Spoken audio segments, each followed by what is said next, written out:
James was Tommy's father, my sister Andrea declared, her voice echoing through the now silent funeral home. I have proof. The handful of remaining mourners turned to stare as she waved a manila envelope triumphantly. My husband's funeral hadn't even ended, and here she was ready to destroy what remained of my world. I stood quietly by James's casket, my black dress still immaculate despite the long day of receiving condolences. At 35, I thought I knew everything about my husband of 12 years, but Andrea's eyes gleamed with malicious satisfaction as she pulled out papers from her envelope. DNA test results, she announced, her heels clicking against the hardwood floor as she approached me. And his revised will. He left everything to his son, my Tommy. She thrust the papers toward me, but I didn't reach for them. Instead, I found myself thinking about 3 months ago, when James had come home looking troubled and asked to talk. I remembered that evening clearly. He'd sat me down in our study, his normally confident demeanor shaken. "Emily," he'd said, his voice trembling, "there's something I need to tell you. It's about Andrea." Now, watching my sister's triumphant smile, I thought about everything James had revealed that night. About Andrea's obsession with him, the inappropriate advances, the threats. He'd shown me the messages she'd sent him over the years, each one more disturbing than the last. "Aren't you going to say anything?" Andrea demanded, pulling me back to the present. Her 9-year-old son Tommy stood beside her, looking confused and uncomfortable in his ill-fitting suit. The poor boy had no idea he was being used as a pawn in his mother's twisted game. "What would you like me to say?" I asked calmly, smoothing my dress. My composure seemed to irritate her further. "Your marriage was a lie," she spat. "James loved me. Tommy is proof of that. Everything you thought you had with him was fake."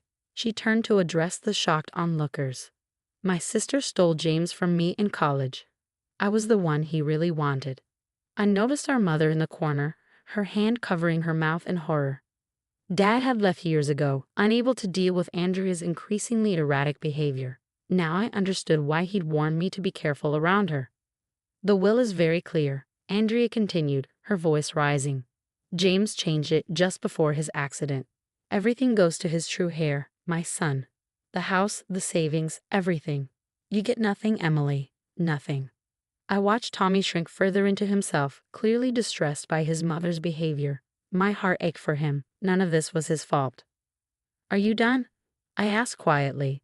My calm response seemed to throw her off balance. She'd expected tears, denial, maybe even a scene. Instead, she got measured composure.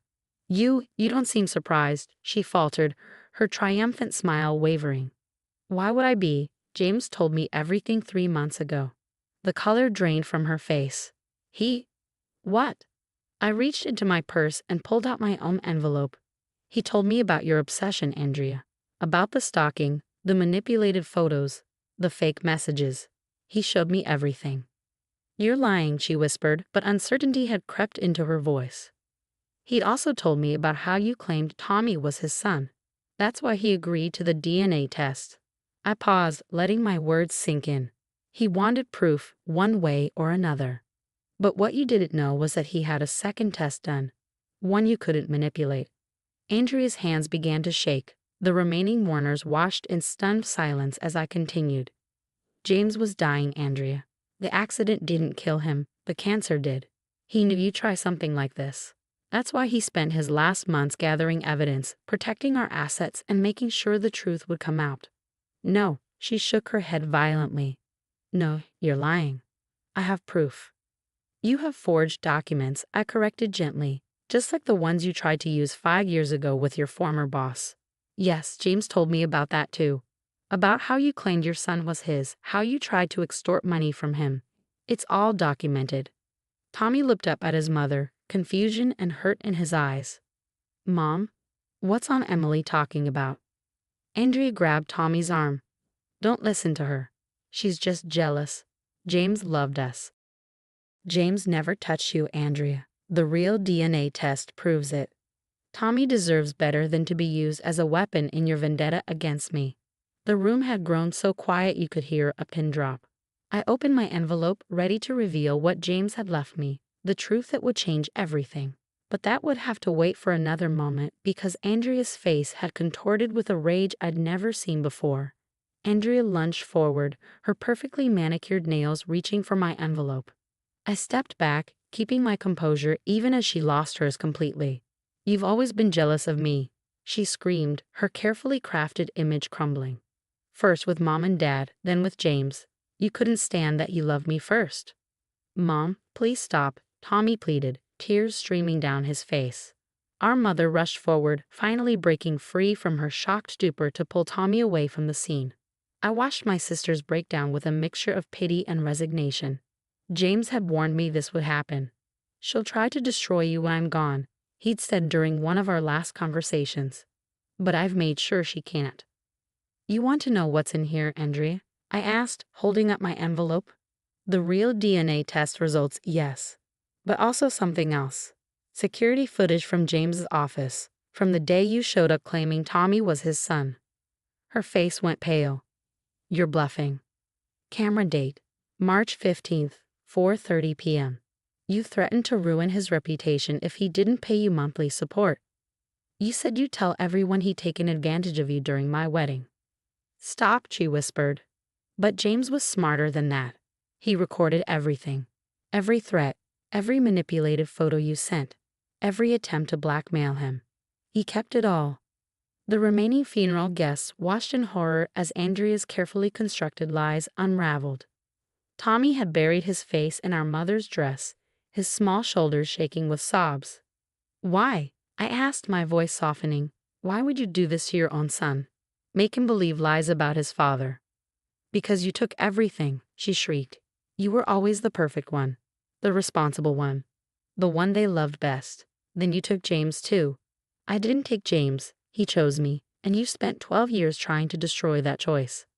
I pulled out a letter from my envelope, James's final message to Andrea. "He wanted you to have this. He knew you'd try something at his funeral. Knew you'd want one last chance to hurt me. But he also wanted to give you a chance to stop this madness." Andrea stared at the letter, her hands trembling. "In this envelope," I continued, "there's also a check. Money for Tommy's therapy, his education, his future. James knew the boy shouldn't suffer for his mother's actions. But there's a condition." "What condition?" she asked, her voice barely audible. "You get help, real help, the kind you've needed since we were teenagers. James arranged everything. The best psychiatric facility in the state, full coverage, complete confidentiality.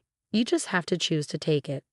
The fight seemed to drain from her body. She sank into a nearby chair, the weight of her lies finally becoming too heavy to bear. "What about Tommy?" she whispered. "Mom will take care of him while you're getting treatment." James thought of everything. He knew Tommy would need stability, support, and most importantly, the truth. Our mother stepped forward, still holding Tommy protectively.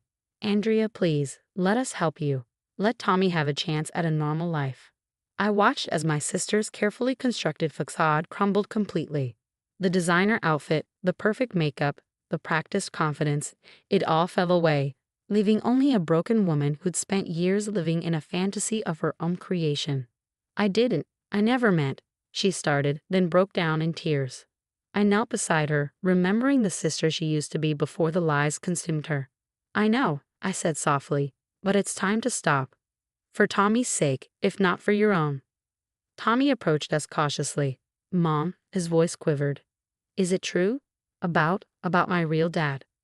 Andrea looked at her son, really looked at him, perhaps for the first time seeing the damage her lies had caused. "I'm sorry," she whispered. "I'm so sorry, baby." As I watched my sister finally face the truth, I felt the weight of James's foresight. He'd known this day would come, had prepared for it meticulously. Not just to protect me, but to try and save what remained of my family. The real will, the one Andre hadn't known about, didn't just provide for Tommy's future. It created a path toward healing for everyone involved. James, even in death, was trying to fix what my sister had broken. Mother took Tommy home that evening, while Andrea, finally accepting reality, agreed to check herself into the facility. As I watched them leave the funeral home, I pulled out one last letter from my envelope. James's final words to me. I sat in our bedroom that night, James's final letter in my hands. The house felt eerily quiet, so different from when his laughter used to fill every room. With trembling fingers, I opened his last message. "My dearest Emily, If you're reading this, then everything has played out as we expected. I'm sorry you had to face Andrea's accusations on the day of my funeral, but I knew it was coming. I hope the preparations we made helped ease that burden. You were always stronger than you knew. That's why I fell in love with you all those years ago, not just your kindness or your beauty, but your quiet strength.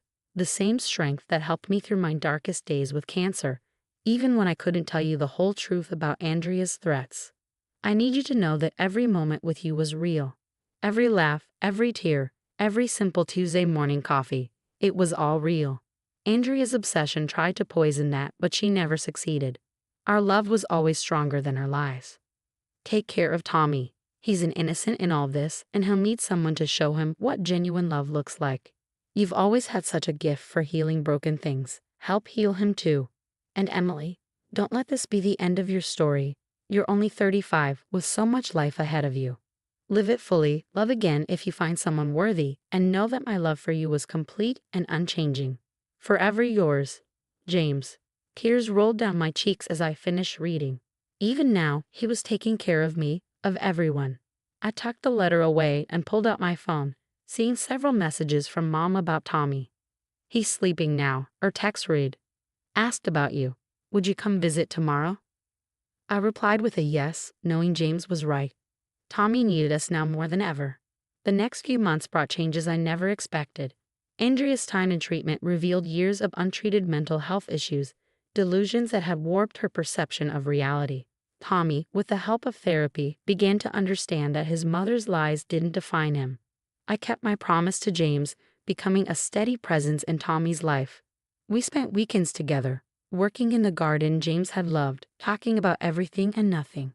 Slowly, I watched my nephew emerge from the shadow of his mother's lies, becoming his own person. 6 months after the funeral, I received a letter from Andrea. Her handwriting, once sharp and aggressive, had softened.